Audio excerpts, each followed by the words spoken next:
that gases takes place between the alveolar membrane to the blood, then blood to the tissue, that is oxygen, then from tissue to the blood, and in this way the exchange of gases takes place. For that, the method that is utilized, that is simple diffusion process, that is from higher concentration to lower concentration the movement will occur. Now there are in the blood there are some pressure is exerted by different gases. The pressure exerted by oxygen, that will be known as partial pressure of oxygen. In the same way, the pressure exerted by CO2 will be known as partial pressure of carbon dioxide, and the blood, that is CO2's solubility is 20 to 25% more higher than oxygen in the blood. They are more soluble in blood, and hence their partial pressure will also be always high than the oxygen. So partial pressure of carbon dioxide is more than O2. Now these gases, these blood along with the gases will pass through the membrane, and that membrane that consists of that diffusion membrane will consist of three layers. First layer is the thin squamous epithelial layer of alveoli, and the second one is the endothelium of the alveolar capillary, and the basement membrane between these two. So the basement, this diffusion membrane having three layers through which the gas will, the dissolved gas will pass through this blood. Now, all these circumstances are favorable for the diffusion, and the diffusion will take place of the oxygen from alveoli to tissue, that is favorable for oxygen, and for carbon dioxide the diffusion will take place from tissue towards the alveoli. Now about 5 milliliter of oxygen will be transported along with 100 milliliter of blood, whereas 4 milliliter of carbon dioxide will be transported along with 100 milliliter of blood.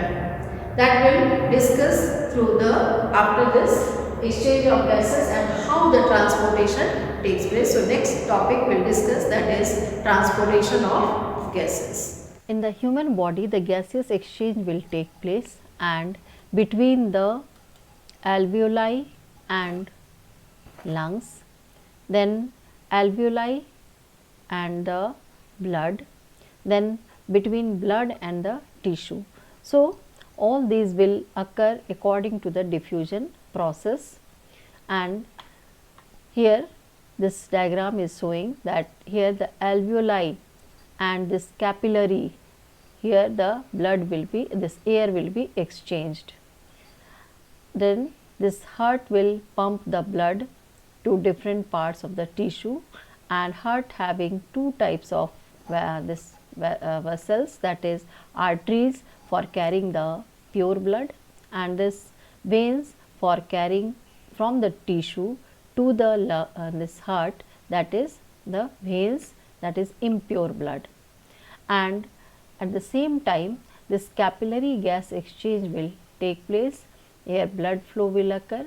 These are the body cells and these are the capillaries, and how they exchange their gases according to the phenomena that we will see in this next. The respiration is of two types, that is external and internal. External, that is between the environment and the lungs, and internal, that is between the blood and the cells inside the body.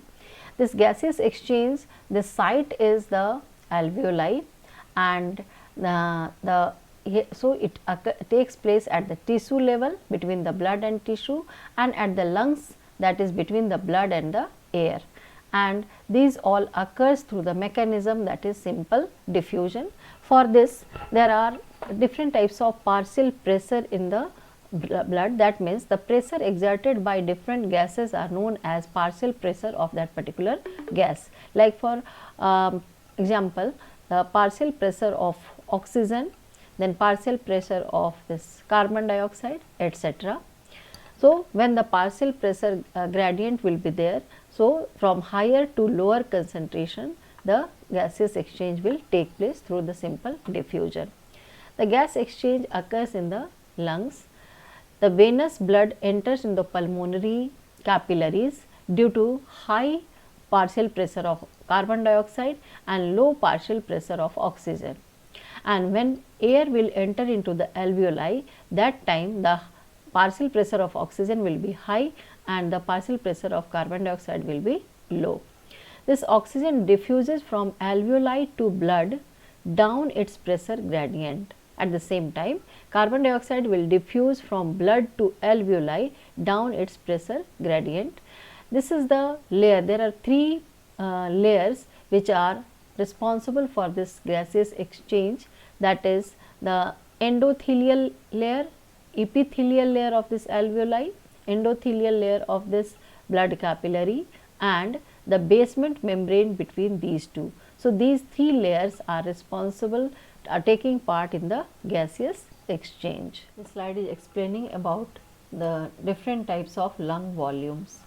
Like inspiratory reserve volume means the volume of air that can be inspired beyond a restful inspiration, that is after normal respiration or inspiration, forcefully some amount of air can be taken inside, that is known as inspiratory reserve volume, and the value of this inspiratory reserve volume is about 3000 milliliter. Now, the tidal volume, the volume of a single breath, that is usually at rest, that is in normal condition, what is the volume of that air that is taken or thrown outside, that is exhaled and inhaled, that is known as the tidal volume, and the value is about 500 milliliter.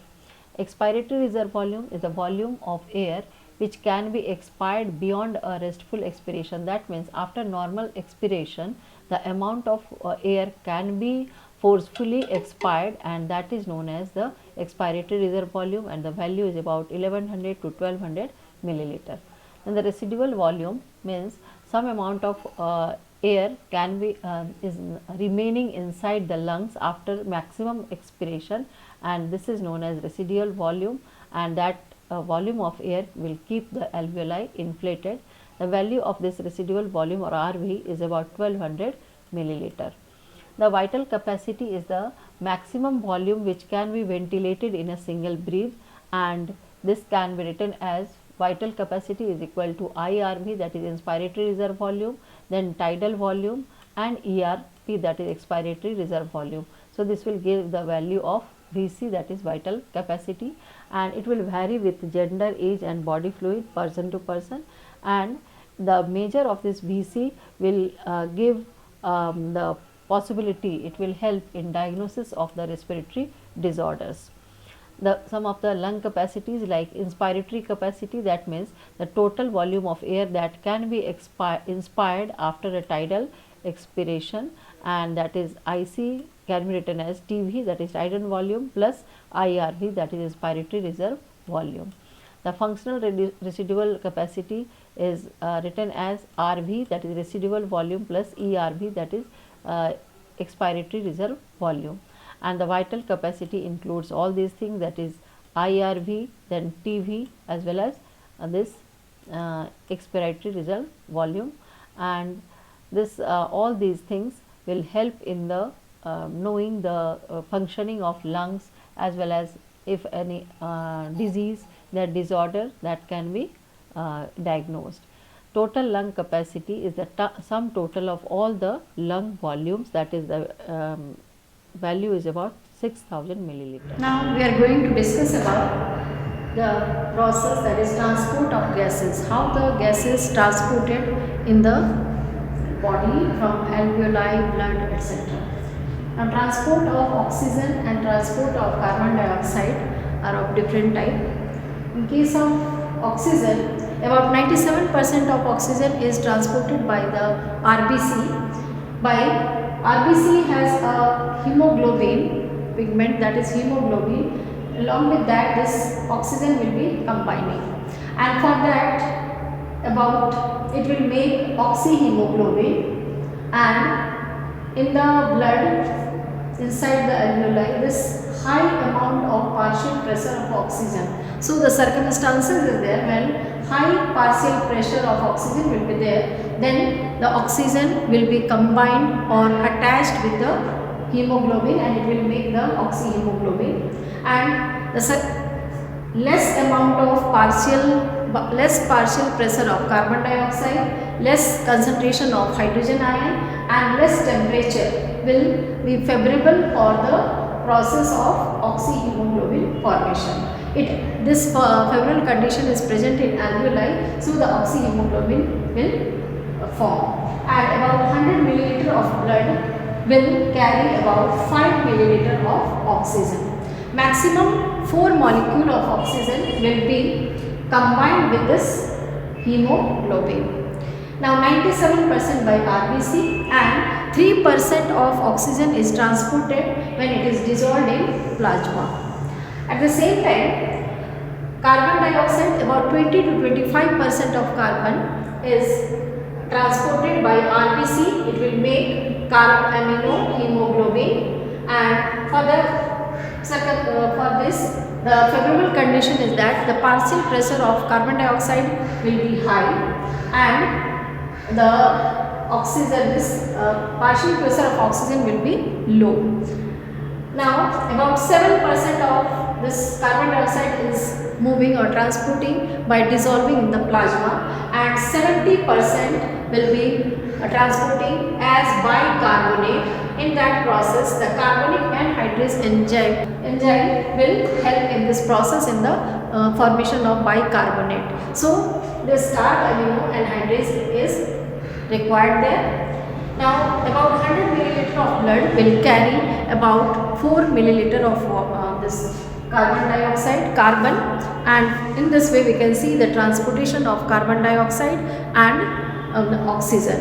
Now we'll start with the other topic, that is regulation of respiration process and different types of disorders. The air which is coming inside the lungs from the atmosphere is rich in oxygen, and this will help in the process of purification of blood. Here we can see this is the structure, that is heart, and heart has these 4 chambers, and from the body parts, body tissues, this capillary is taking the systemic veins is bringing the blood which is impure, that is rich in carbon dioxide, and then it will come in this heart. From the heart it will be sent to the lungs for the purification through the pulmonary artery. Here the oxygen is taken inside, that will help in the gaseous exchange will take place. CO2 is thrown out of the body and oxygen is taken inside and blood becomes pure. Now this oxygen will come through this pulmonary veins in the heart. From there it will be this pure blood will be sent through this systemic arteries to distribute the blood in different tissues, and here only the gaseous exchange will take place between the blood and the tissue. So in this way the gaseous exchange will take place. Now there are the gases, oxygen and carbon dioxide, they have to transported inside the body. So what is the method for the transportation of these gases? They are carried by different methods. For example, we will first discuss about the oxygen transport. Oxygen will be transported by 2 methods.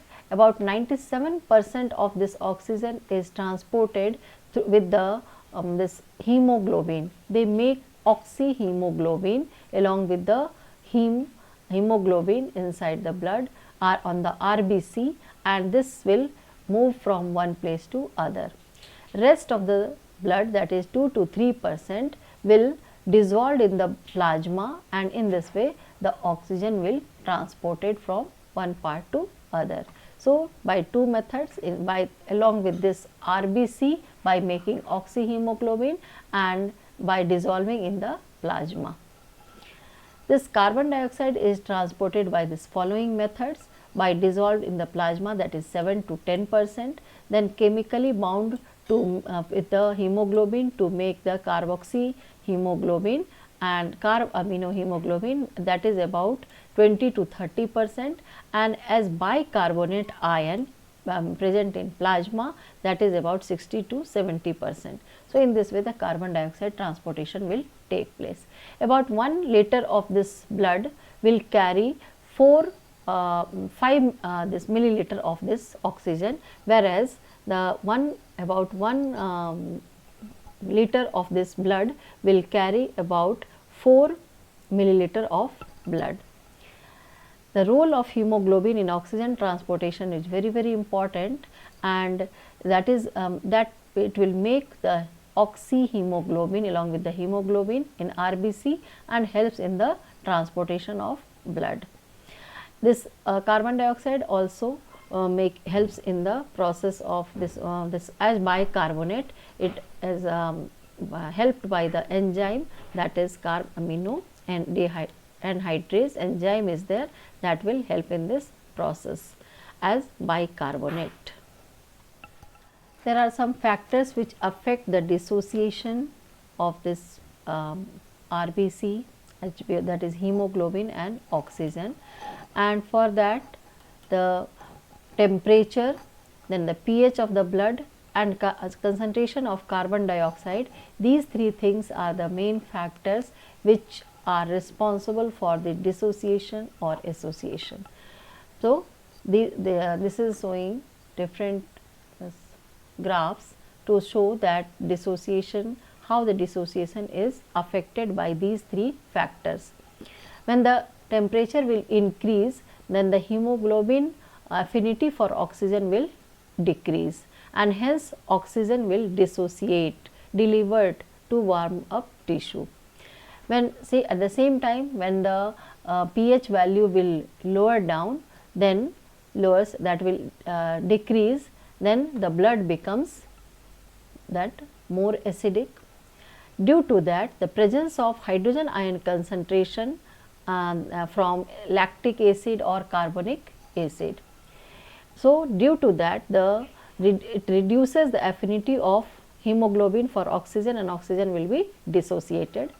At the same time, when the carbon dioxide concentration will higher or it will increase, then there will be less affinity of hemoglobin for oxygen. At the same time, when the concentration of oxygen will be more, then the association takes place. That means the this Hb, that is hemoglobin, will associate with the oxygen. So, for dissociation, three factors are responsible: that increased high temperature, low pH value and high CO2 concentration. Now we will discuss about the regulation of respiration in human being. Our nervous system is associated with this process, and it initiates, it regulates, controls, moderates. All the activities are controlled by our nervous system, which has the following parts, that is respiratory rhythm center present in the brain in medulla region, that is responsible for the respiration regulation, that is initiation as well as controlling, moderation, etc. Then the pneumotaxic center is present in the pons, which moderate the activity, control the activity when it is increasing. Then chemosensitive area is present just adjacent to the rhythmic center, and that is sensitive to carbon dioxide and hydrogen ion. At the same time, receptors which are associated with aortic arch and carotid artery also are sensitive to carbon dioxide and hydrogen ion. This when the CO2 and H plus ion concentration is increasing, then these organs, these parts send signal to the respiratory system center, the pneumotaxic center, to moderate the activity, to control the activity, and in this way the regulation of respiration takes place. There are some disorders which occurs in our respiratory system like asthma, emphysema, occupational respiratory disorders, then different bronchitis, then different types of lung cancer. We already discussed about the difference between the respiration and breathing. In respiration, the energy release takes place, whereas in breathing no energy is released. The respiration occurs it is intracellular process, that means takes place inside the cell, whereas breathing is the extracellular process and takes place between the organism and its surrounding environment. Respiration is a biochemical process in which the breakdown of food material takes place and the release of energy will take place. But in case of breathing, it is the physical process and which involves the inhalation and exhalation without any biochemical reaction. This respiration is regulated by, controlled by the nervous system present in our body, in the brain, and that we have already discussed, that here the respiratory rhythm center is present in the medulla of the brain and which is primarily responsible for the regulation of the respiration. The second one, that is pneumotaxic center, which is present in the pons, is also altering the function performed by the respiratory rhythm when it is due to the signals. When the inspiration rate reduces, it moderates the activity, and so in this way we can see that the regulation of respiration takes place through the different types of this rhythmic center and pneumotaxic center, all present in our nervous system. The receptors which are present in the muscle, joints, etc., then arch, aortic arch, are also sensitive to the hydrogen ion concentration, carbon dioxide concentration, and all of these send the signal to the brain to control the activity of respiration, and in this way the respiration is regulated. There are different types of disorders which occur in the respiratory system, like emphysema, then inflammation in the lungs, different types of lung cancer, then different types of infection in lung as well as other trachea, etc. These are some disorders which occurs in the human respiratory system.